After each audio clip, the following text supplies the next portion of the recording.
blood creeping up from the heathens. Got will, got fight, got pride, got reason. If they wanna go eat, then you know I'm gon' feed them. If you're coming for me, hope you're ready for a demon. I got eyes in the back of my head, I'm seeing. Take me for granted and you know I'm leaving. I'ma take what's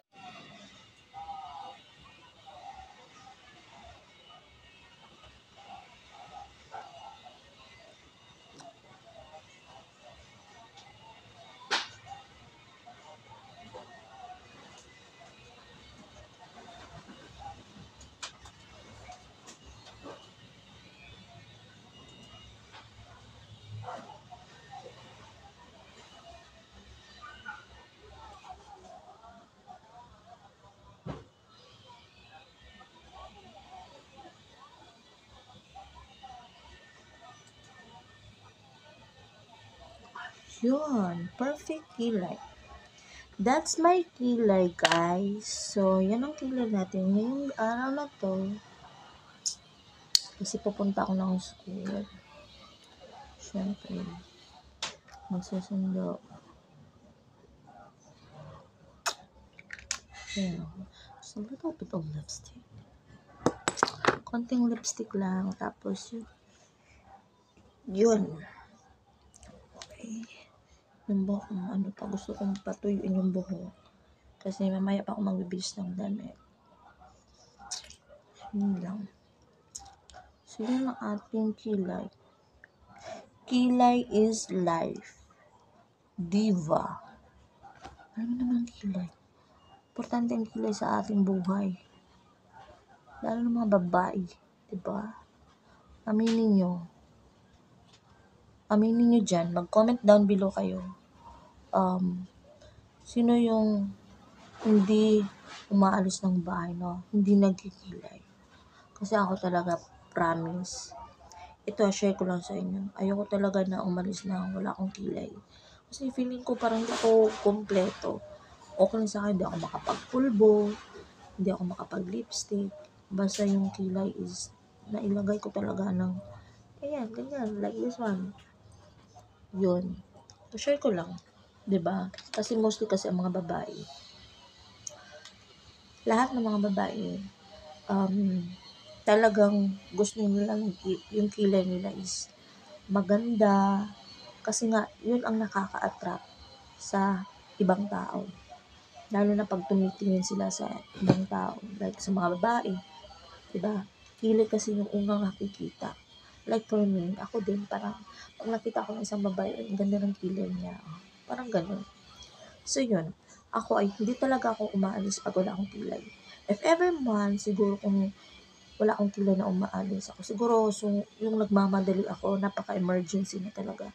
So yun. So mga babae, so kilay is life talaga. So napaka-importante ang kilay, di ba? Kahit hindi tayo maganda, pero yung kilay natin is maganda naman yung pagkalagay dyan. So nakaka-attract. So yun. Uy, share ko lang ha. Actually talaga share ko lang nung high school ako. Doon ako nag-start na magkilay. Oo, doon ako nag-start talaga na magkilay hanggang sa natuto na ako maglagay ng kilay. Actually, nung hindi pa ako masyadong magaling maglagay ng kilay. Hanggang natuto ako kung paano na magkilay sa sarili ko. So, yun. Kasi na-remember ko dati, yung nagkikilay sa akin, yung best friend ko na bakla. Siya yung nagkikilay sa akin. Every time na meron akong lakad, meron akong going saan, ayan, siya yung kumikilay sa akin.